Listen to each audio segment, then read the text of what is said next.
Welcome. Today I'm going over my Endgame Deadeye setup. Since I started playing PoE 1 in 3.26, I've played Deadeye every league, and since Flopgun isn't playing the build this league, I thought I would make a quick guide covering my setup instead.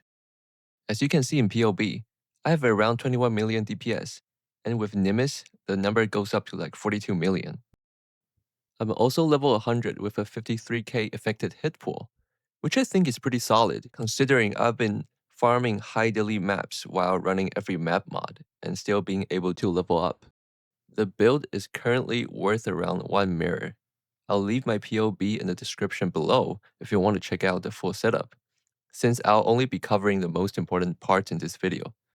So let's get started. One question I see many people ask all the time is, why do I keep dying on Deadeye? So let's talk about how to fix that.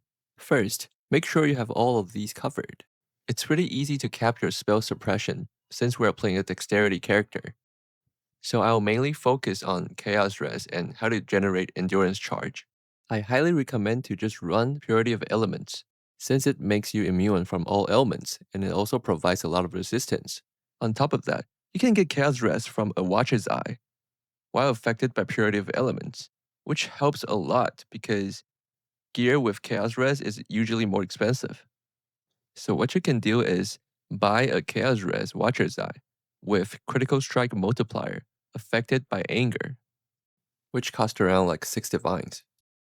Next up is Endurance Charge Generation.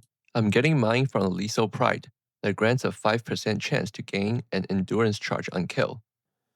This is super powerful for mapping builds, as it makes the build feel much tankier, especially against random one-shots. So ideally, you want a lethal prize that also gives at least 10% chance to deal double damage, some maximum life, and endurance charge on kill.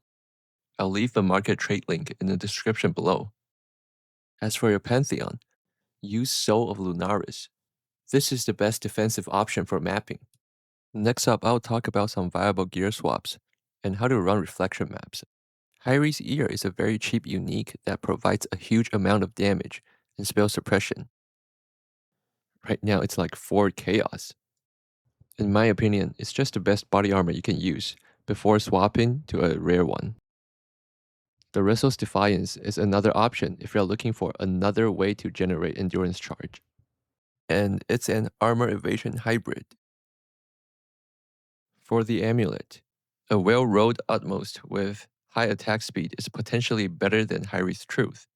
This is my character from last league, and apparently this is now well-rolled enough.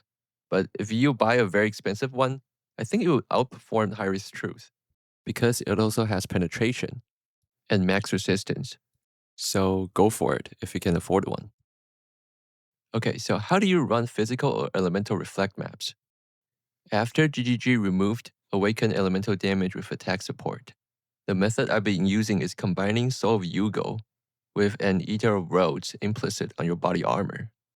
Once you have both, you won't take any reflected damage. So how do you roll this? Just like this. Remember to use a greater Ichor so it gives you 50% instead of 45.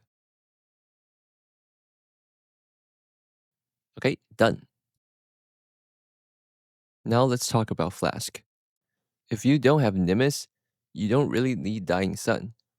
I'm only using it because I want more map coverage and my weapon doesn't have +2 projectiles. Oriath End is another great flask. It causes enemies to explode, dealing 1/10 of their maximum life as damage. This flask is especially strong in high pack size maps, and it feels amazing where you're farming like high daily content. Next is Cinder Swallow with the Malediction. It is incredibly strong because Malediction makes nearby enemies deal 10% less damage, while causing them to take 10% increased damage. The flask give me 2 million DPS, and it's around like 8 to 9 divines now, which is not too expensive. Last is Progenesis. If you can't afford one, just use a regular Amethyst flask until you can upgrade. One last thing, make sure you have one magic flask with reduced curse effect. This helps a lot, especially when you're mapping. Also, if you're not running high daily maps, you can swap Oriath End for Quicksilver Flask to run faster. And that's pretty much it. Again, this build is designed for mapping, so it relies heavily on Headhunter. If you have any questions, let me know. I'll do my best to answer. Thanks for watching.